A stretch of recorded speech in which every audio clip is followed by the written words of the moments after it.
So this is going to be on the Paladin quest line, like from your Order Hall campaign. Um, I know at least three of you have played through it, maybe more, but at least three of you have done it already, so sorry if it's redundant.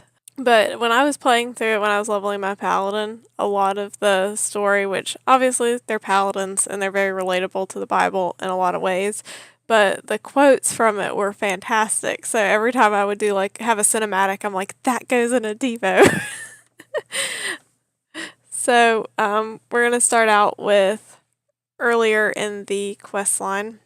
You find a vessel that reveals an image of Trallion, and he's a paladin who's been missing for many, many years, and everyone thought he's been dead. In case none of you knew that.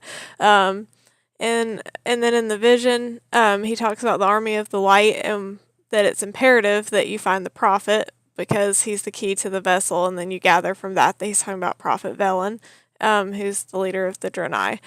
And you get this awesome cinematic shortly after that that reveals Trellian talking to the light itself, and the light tells him, "The light is with you. We are with you. No matter how vast the darkness, light will scatter it. No matter what world, no matter what creature, the light is there, in that place, in that soul. Know this and go forward with a joyful heart, Trellian."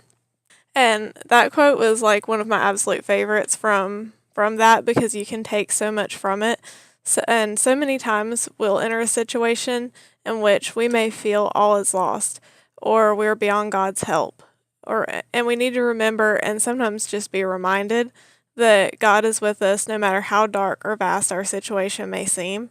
God can and will scatter that darkness and bring about a new light in our life if we just allow Him to.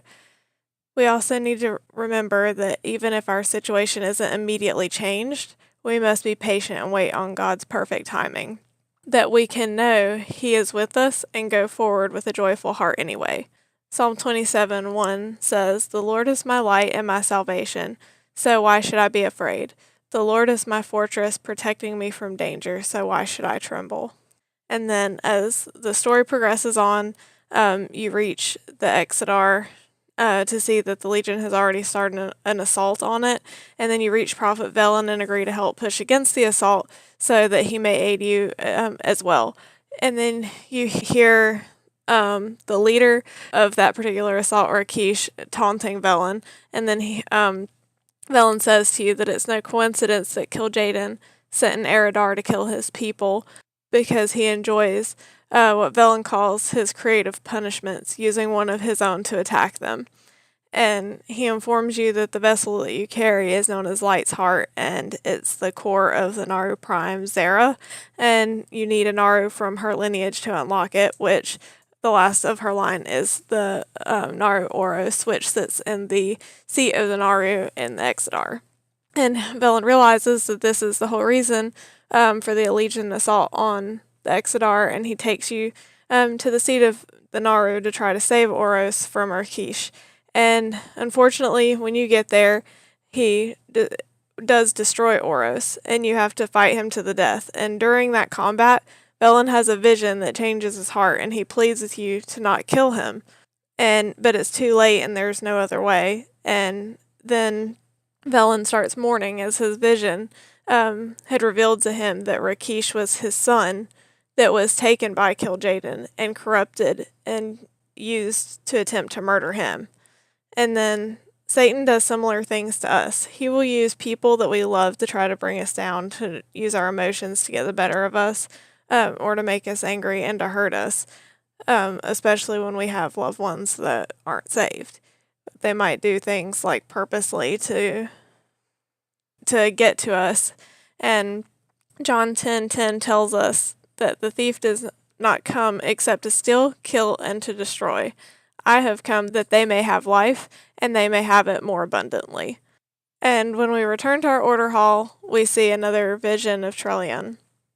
And when his son approaches the core, he tells us about the Dreadlord Balnazar, and that he was sent to this world to destroy all that Trellian holds dear. He is asking us to gather the defenders of the light and to keep the light alive and to keep fighting. He then ends his message with an inspiring quote: "Do not lose faith, for it is in the darkest moments that the light shines the brightest. And how good is that? A lot of people think life magically will get easier once you become a Christian. Things will get hard sometimes, and you'll have battles and difficulties in your life, but you will have God and His light to help you through those times. And it can be those dark times in which God will use you to shine brighter than you ever have before. That one of the hardest times in your life will bring you to a place of strength. Psalm 18:28 through 29 says, "You light a lamp for me. The Lord my God lights up my darkness. In your strength I can crush an army. With my God I can scale any wall." And then the story continues, and you are brought to a priest named Delos. I'm sure I'm saying her name wrong. I'm sorry if I did. Who offers her aid, translating a codex for you. After this mission, she offers her aid, as well as the aid of the priest order, to the Paladins. And Erator, Trellian's son, gladly accepts this help with the mentality that the light is strongest when it shines together. During a mission, your allies were captured by Balnazar, and he took them through a portal and imprisoned them. So you travel through to save them, and in the process, you find out that the target of Balnazar and his forces are Prophet Velen and the Netherlight Temple, which is the priest order hall. While saving your allies, you happen upon another prisoner, a stranger that looks like a dreadlord himself, but he is filled with light. He tells you that his allies will help defend the temple, but they are far away and he needs to get them, but promises to return. He teleports away, and you don't even know his name, or if he'll really even come back. But you and your allies decide to travel to the Netherlight Temple anyway. Balnazar is there already, and you and your team engage in battle with him and his demon army. He continues to spawn more demons from his portals, and it's starting to seem like there is no hope.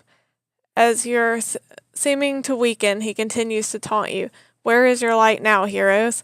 At that very moment, you see a glowing ship outside of the temple, and the stranger, who we learn to be Lithraxion, High Commander of the Grand Army of the Light, has arrived with an army of allies.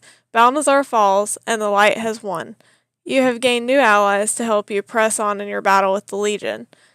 And this is a great example of how we may want something in our time, but God has plans for us and will arrive with help in His perfect timing.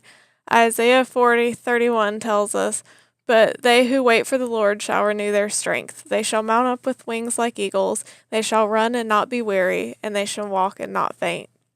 We can take so much out of the Paladin storyline, but throughout the whole experience, what I took away is this. We may go through some dark times. We may have some seemingly impossible battles, but we never go through those alone. God is always with us, providing strength, encouragement, and wisdom when we feel all is lost. He sends allies from the army of the light at the perfect time to lend us aid. So no matter how dark the situation may seem, no matter how alone we may feel, God is with us through it all. We just have to allow His light to shatter the darkness we are in. And the world quest for this week is, when you face a situation that is difficult and when you're feeling completely alone, when you're feeling like there is no hope left for your situation you're dealing with, allow God's light to reach those areas in your life.